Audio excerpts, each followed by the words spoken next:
नमस्कार दोस्तों। आज हम इंटरनेट पर आए एक ऐसे वायरल तूफान का विश्लेषण करने जा रहे हैं जिसने सच में सबको चौंका कर रख दिया है। कॉकरोच जनता पार्टी। नाम सुनकर शायद थोड़ी हंसी आ जाए, लेकिन यकीन मानिए इस घटना ने डिजिटल युग में युवाओं के माइंडसेट की एक हैरान करने वाली तस्वीर पेश की है। तो बिना किसी देरी के आइए इस पूरे फिनोमिनन की गहराई में चलते हैं। ओके, चलिए सीधे इसमें डाइव इन करते हैं। 6 मिलियन, जी हाँ, पूरे 60 लाख फॉलोअर्स, और वो भी महज 2 दिनों के अंदर। आप खुद सोचिए, किसी भी सटायरिकल या व्यंग्यात्मक इंस्टाग्राम पेज के लिए सिर्फ 48 घंटों में इतना बड़ा मुकाम हासिल करना कोई छोटी बात नहीं है। ये लिटरली एक डिजिटल विस्फोट था जिसने अचानक ही हर किसी की अटेंशन ग्रैब कर ली। अब यहाँ सबसे बड़ा सवाल ये उठता है कि आखिर एक मजाक ने महज 48 घंटों में इतना कुछ कैसे अचीव कर लिया। मतलब इतनी तेज और अनरियल ग्रोथ देखकर लोगों के मन में अविश्वास पैदा होना तो बिल्कुल स्वाभाविक था। रातों रात इंटरनेट पर ये अफवाहें तैरने लगी कि बिना किसी बहुत बड़ी पीआर मशीनरी के इतना मैसिव रिस्पॉन्स कैसे मुमकिन हो सकता है। तो इन सारी अफवाहों और थियरीज के बीच असली कहानी क्या है? आइए सबसे पहले इन मिथकों को क्लियर करते हैं। एक तरफ इंटरनेट पर कई लोगों का ये पक्का मानना था कि इस पेज के पीछे किसी डीप स्टेट या किसी बड़ी अंडरग्राउंड पॉलिटिकल पावर का हाथ है, लेकिन सोर्स के मुताबिक असलियत काफ़ी अलग है।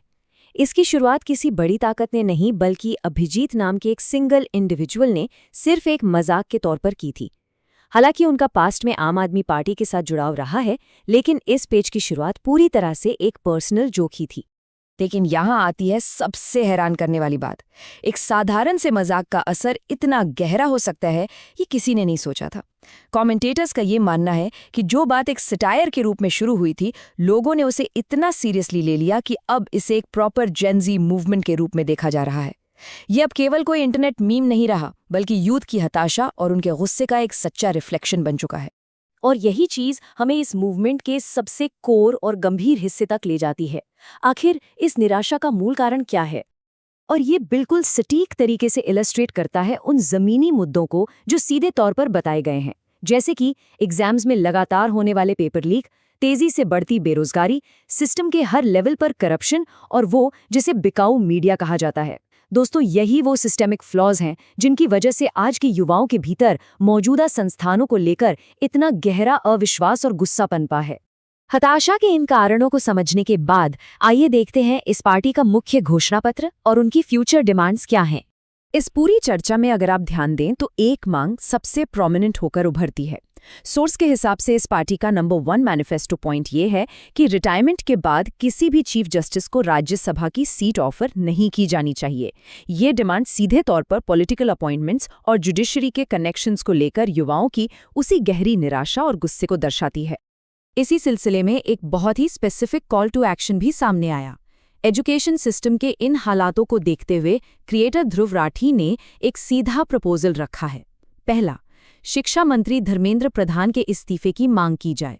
दूसरा, इस मांग को ऑफिशियली पार्टी के घोषणापत्र में जोड़ा जाए। और तीसरा, अगर ये स्टेप्स लिए जाते हैं तो ध्रुव राठी खुद इस पार्टी को ज्वाइन करेंगे। तो इन सब चीज़ों के बाद अंत में हमारे सामने एक बहुत ही प्रोवोकेटिव और गहरा सवाल रह जाता है।